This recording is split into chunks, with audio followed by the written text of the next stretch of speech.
Police have arrested Stuart James Shannick, reportedly an associate of suspended Member of Parliament Fadiel Adams, who is testifying at the Madlanga Commission in Pretoria. Earlier, Sowetan journalist Herman Moloi opened a case of intimidation against the alleged vehicle hijacking suspect.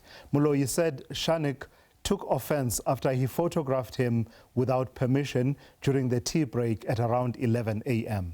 Shannick's name came to the Commission's attention in November last year during the testimony of Crime Intelligence Head Lieutenant General Dumisani Khumalo. Khumalo claimed that Shannick was a close associate of suspended Deputy Police Commissioner Shadrack Sibiya.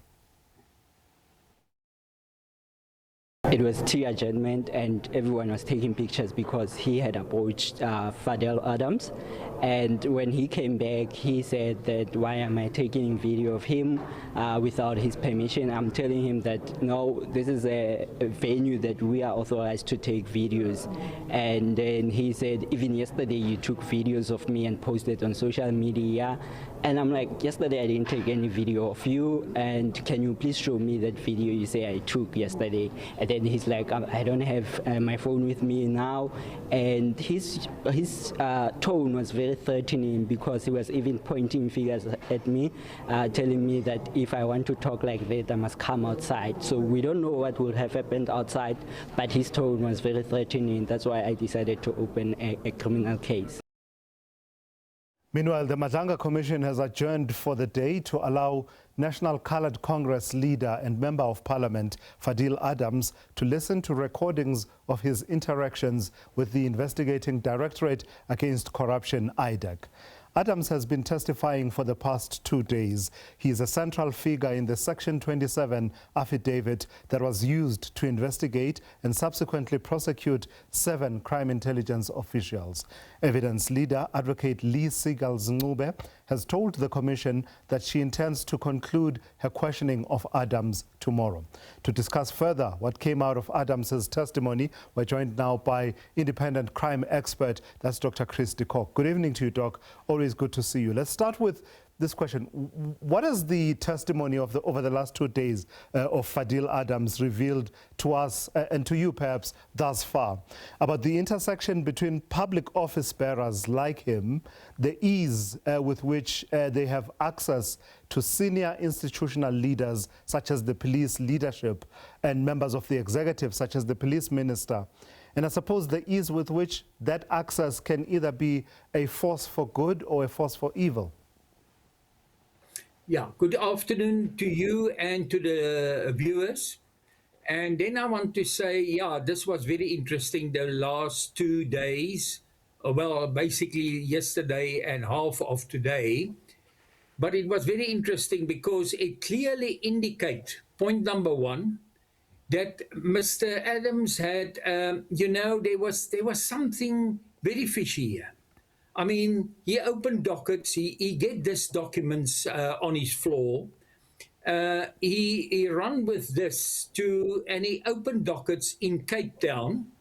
Then he goes very shortly after that, and now he dragged in the name of a person who is deceased, who is the late General Andre Lincoln. And he said that General Lincoln told him, no, this docket was intercepted. Then he fly up to Johannesburg. But he fly up to Johannesburg the next day, and he directly from the airport, although yesterday he said he was in Johannesburg for some other business, and that's why he now opened, he went to Soweto, to Orlando Station, and he go and open dockets there, and then he fly back to Cape Town, as if I understand him correctly, and it seems he came back and then he opened dockets at Langlaagte. But every time when he opens this dockets, it's only basically 24 hours or less than 24 hours, and then General Lincoln tells him, according to him, because General Lincoln can't give evidence, that no, these dockets were intercepted. It was intercepted, and then eventually this docket is found in the safe at head office of General Jacobs. But it was actually his complaint to the minister that led to the intervention of the Inspectorate of Police. But it gives nobody time to explain to him that what is happening and is this dockets really criminal dockets. There's a speed, there's something. He pushed this agenda all the time that there's something wrong in crime intelligence. And I think there's much more than what we can really see here. Just picking up on that theme, Dr. de Kock, my apologies. How difficult is this testimony to deal with? Because, you know, on the one hand, we would all say, we do want people who are aware of wrongdoing in any sphere of government, that each of the 400 MPs we have is, you know, busy or monitors and exercises oversight over that sphere. We do want people to be able to bring information to the attention of members of parliament. We want those MPs to be able to then pick up that information and champion it to ensure that it is resolved. My goodness, do the communities, for example, that Fadiel Adams purports to speak on behalf of, deal with the actual real issues such as the fate of dockets in cases that they open? So how difficult does that make it, and how much responsibility does it place on public representatives like him to be circumspect, to not then get embroiled in whatever battles, factional or otherwise, that may be playing themselves out in the process of trying to serve that role? Look, I mean, he's a public representative. He's a leader of a political party. He represents people in parliament. And especially a very difficult community, a community where there's gang violence, where there's drugs involved. So I'm not saying that he should not do his job.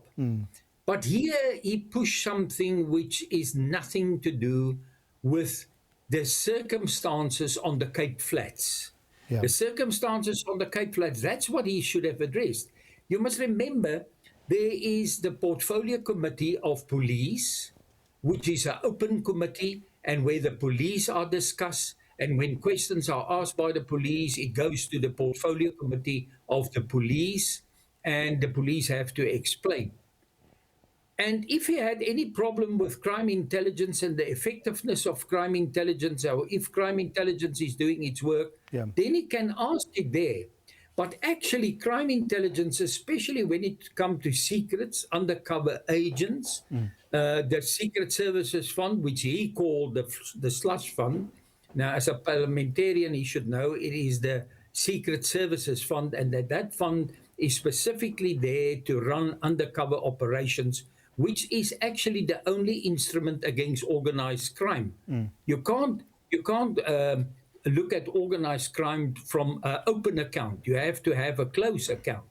Now, if you want to be involved there, then you have to be a member of the Joint Standing Committee on Intelligence, which is a committee where all political parties serve, but where people are vetted, where they keep this information for themselves. Because by throwing around this information in public, by making copies of this documents that land under his door, he is actually compromising intelligence undercover operations, names of people which is involved there, which can be killed eventually, and also the vehicles that they drive in, and also the vetting, which consists of very, very confidential information. All right. So he really involved him in the wrong. He should have pushed. If intelligence is his field that he wants to question, he should do it in the open committee, the Portfolio Committee. All right, let's leave it there for this evening. I've got to thank you for your time and your insights. That's Dr. Chris de Kock, who is an independent crime expert there, weighing in and reflecting on the testimony on day 2 of Fadiel Adams testifying before the Madlanga Commission of Inquiry.